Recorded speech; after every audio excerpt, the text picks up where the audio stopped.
학개서의 개관을 한번 살펴보겠는데요. 전반부는 학개서 1장으로 성전 재건축 추진을 말하는데요.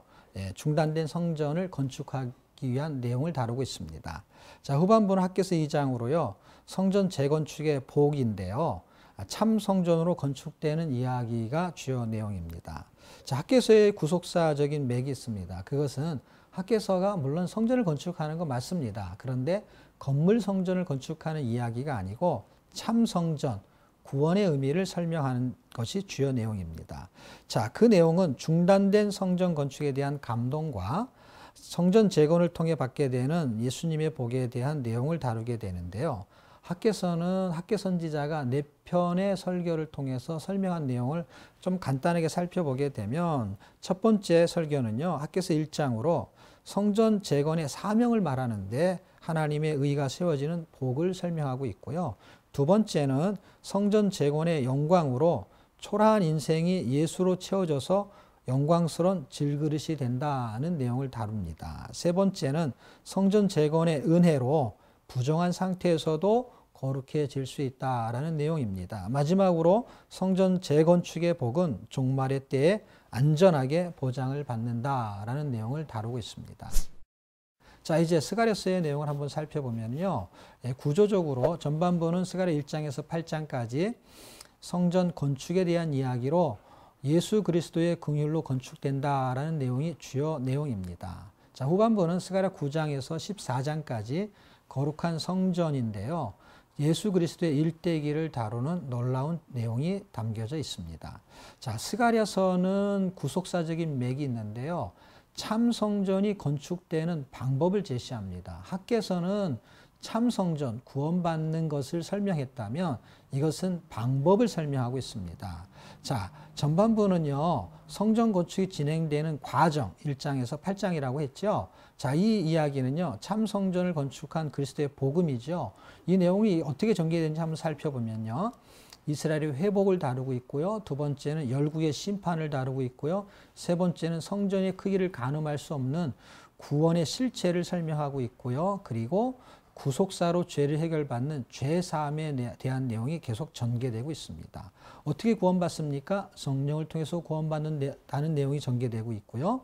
율법으로는 죄의 형벌이 움직이고 그 죄의 추방은 지옥에 들어갈 것이며 하나님의 백성을 구원하는 세계성전은 계속 진행될 것이라는 내용이 1장에서 8장까지 전개됩니다. 자, 이 후반부는 9장에서 14장까지인데요. 하나님의 구원의 방법을 설명합니다. 성전을 건축한 그리스도의 복음은 무엇입니까? 신약 성경이 굉장히 많이 인용하는 내용이 9장에서 14장까지죠. 주요 내용은 성전 건축이 모퉁이 돌이 되었다라는 이야기를 합니다. 건축자의 버린 돌이 모퉁이 돌이 되었다라는 내용이 여기서 인용된 것이고요. 예수님이 은 30에 팔렸다라는 내용도 여기서 인용이 되었습니다. 또한 예수님이 창에 찔려 죽었거든요. 그런데 여기서 창에 찔리시는 사건이 등장합니다. 어떻게 구속을 받죠? 그의 피 흘림으로 구속을 받게 됩니다. 그리스도의 재림과 만왕의 왕으로 통치하심에 대한 내용이 스가랴서 9장에서 14장에 분포되어 있습니다. 참 재밌는 것은 스가랴의 뜻은 하나님이 기억하신다라는 것입니다.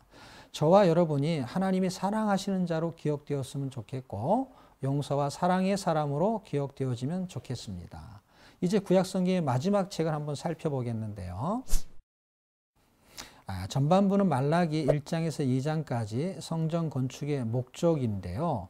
예배와 율법의 준수에 대한 내용을 다루고 있으며 후반부는 말라기 3장에서 4장까지 참 성전의 생활로 새 언약 그리스도로 인한 회복을 다루는 내용이 주요 내용입니다. 자, 말라기서도 구속사적인 맥이 있습니다. 자, 구속사적인 맥은 참 성전을 세우신 목적을 의미합니다. 이것은 구원의 삶에 해당이 되는 것인데요. 구원의 삶을 살게 하는 방법은 크게 두 가지로 나눠지는데 첫 번째는 뜨인 돌이 움직이고 두 번째는 뜨인 해가 움직입니다. 자, 다니엘서에서는 뜨인 돌을 손대지 않은 돌이라고 합니다. 우상을 날려버리고 불순종을 날려버리는 이 뜨인 돌이 의로운 돌이죠. 그런데 이 말라기서에서는요, 뜨인 해, 의로운 해가 떠올랐다라고 말합니다. 그것은 회복을 말합니다. 자, 이런 방법으로 성전 건축을 통해서 성전을 건축한 목적을 설명하려고 하는 것이 말라기서의 결론이죠. 학교를 세운 목적이 있습니다. 그것은 공부지요.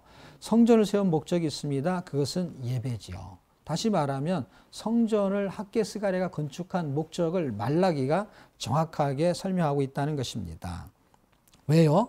하나님이 사람을 참 성전을 건축한 것은 하나님께 예배 드리는 자로 세우려고 하는 것이고, 로마서 12장 1절에는 그 예배가 산 제물로 드려지는 예배로 마땅한 삶을 살기 원하시는 것이죠. 결국 말라기서의 결론은 성전으로 건축된 하나님의 백성이 예배자로 세워지기를 원하고 그렇게 살아드리기를 원하는 내용으로 결론을 맺고 있습니다. 그런 삶을 살아드리는 저와 여러분이 되기를 주의 이름으로 축복합니다. 감사합니다.